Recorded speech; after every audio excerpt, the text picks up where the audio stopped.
This is everything. It's what I came to do. Yep. All that good shit. We are up. Welcome, take a seat. I was about to ask you your musical influence, but I completely answered.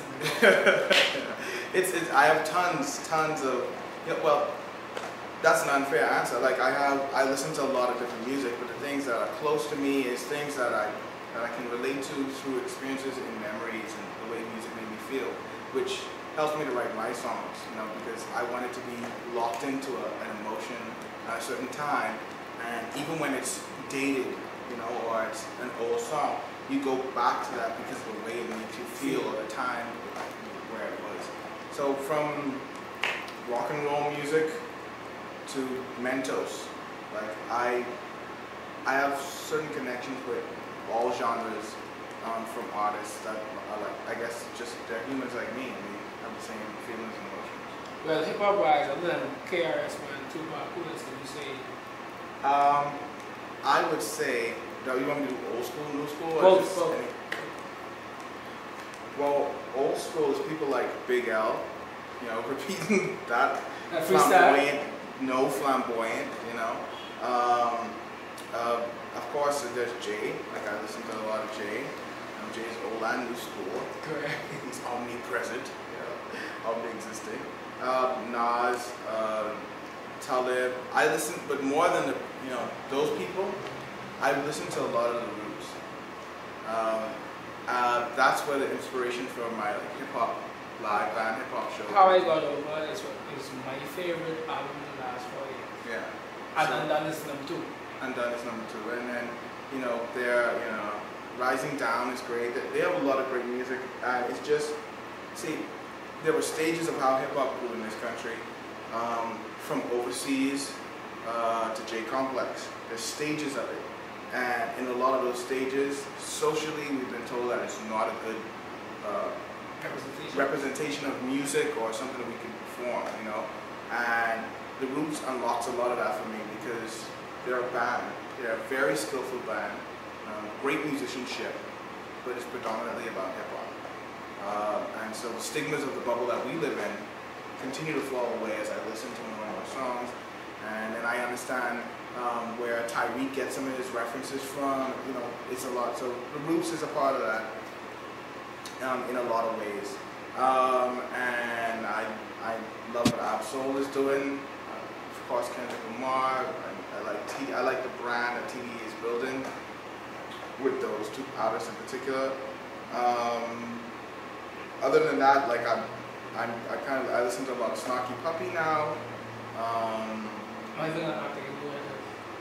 But hopefully everyone will Google Snarky Puppy and check that out. And honestly, TK the Don, shout out to Play It Forward and TK. He's an archiver of music, and so a lot of my work is done for me. He kind of A&Rs all genres and then lets me hear certain things, and that's why I find out about new music and things like that. You mean about the text TK in this over? I gotta get my hands on that. Yeah.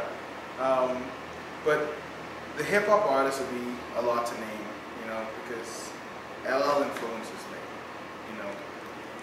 Kumo D influences me, Onyx influences me, like all of these people that I've been listening to for the past certain of years that I will not say, they influence the way I not what else I listen to. Like, okay, this is like this, so I'll listen to it.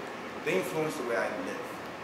Hip hop is not music. Hip hop is a way of life, and I made a rebirth into hip hop about 6 years ago, and it's the way I live my life. It is my religion. It's my way of living, and that's what I want to impact in my music. But all of these different elements of me learning that, I got from people in Grand Bahama, in Nassau, and from hip hop artists.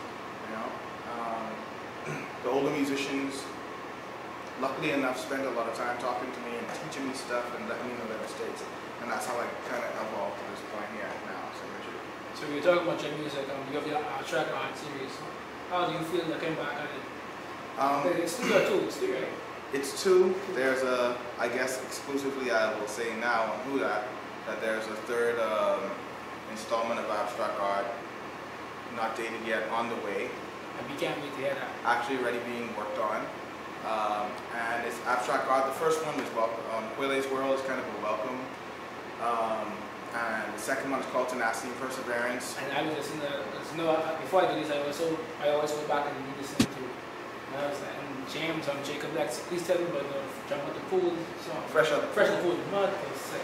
Yeah, that is actually, I literally was in Miami, I got out of the pool, and said, I probably should write a song right now. And I didn't have a title, and I didn't have a concept, so I just went with what I just did. You know, to live in the moment, to be in the now, and then share that. And so now, this next installment of Abstract Art is going to be called Wealth. Because and before I even ask you that, I know you've had a break and you've been living life, and so is that you're not experiencing some of the wealth of the music business, not even the wealth of the business, but of the life? Yeah, Wealth is the title Wealth was, me and Rhythm came up with the series. The Abstract Art idea was mine, but we fleshed out the series together, Michael Rhythm. Shout out to Rhythm Management. My big cousin. And, but he helped me flesh out the ideas of it. And Wealth is, remember, Tupac is one of my, so these are things that have been pre-planned and predestined. And really the break was, I took a break because I needed to spend time with my family. I needed to assert myself financially. A lot of artists and economists don't like to say that, we're doing 2 and 3 and 4 different jobs, when all we need is that infusion to infuse the capital of the country in people's lives. So I needed to do things to kind of take care of myself and my family, and that also led into me learning a lot more about the business. So it will make Wealth, more synonymous with my life now, but Wealth was always in the end of the trilogy. This is just a trilogy, then I move on to something else.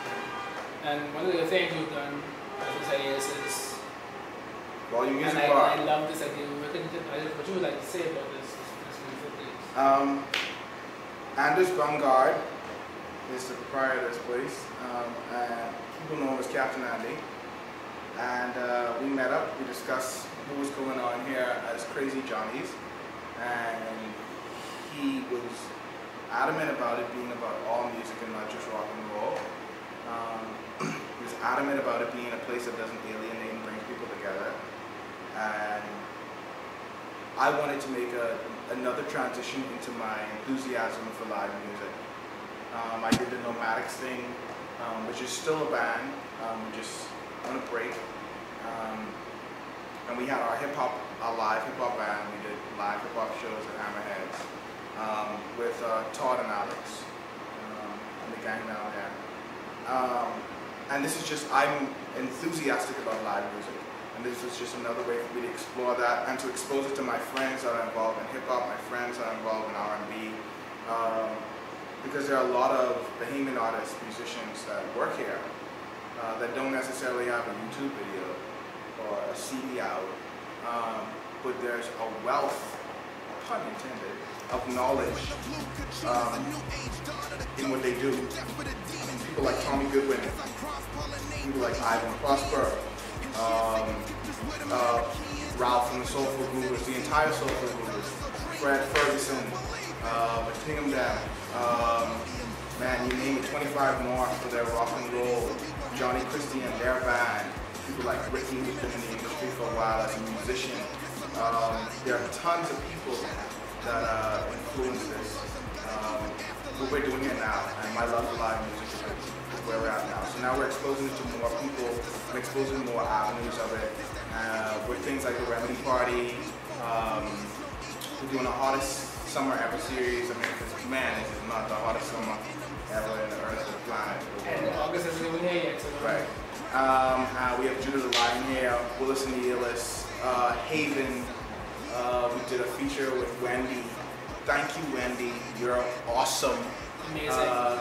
Chase Fernanda performs here. This is literally the organic pool of everything that's to come. And it all came from a man named Anders Bungard. and now he has a bunch of people, a bunch of kids like me, helping him make it come true. Because his goal is just to have live music 24/7. Really ridiculous goal, but I love that idea. Really, I really appreciate you because I always tell James, it's like I reading a philosophy book talking to you, so I really appreciate having this conversation with you, and we can't wait to hear that the third and final edition of After God. Wealth. And please, if you have any type of passion in youth music, visit Volume Music Bar. You won't be let down. No. Where can they find you? All social media stuff still apply, unlike a lot of artists. You type in my name, you guys come up.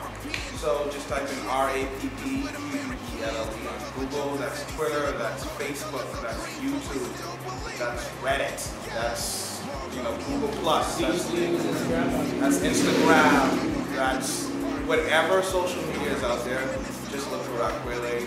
I'm on it. And Volume Music Bar alike. And yeah, wealth is on the way. This has been Who Dat? My soul and told minister servant that I broke the curse. This that higher infinite power healing our people. For me it's no equal, AA the sequel, blind shooting free throws.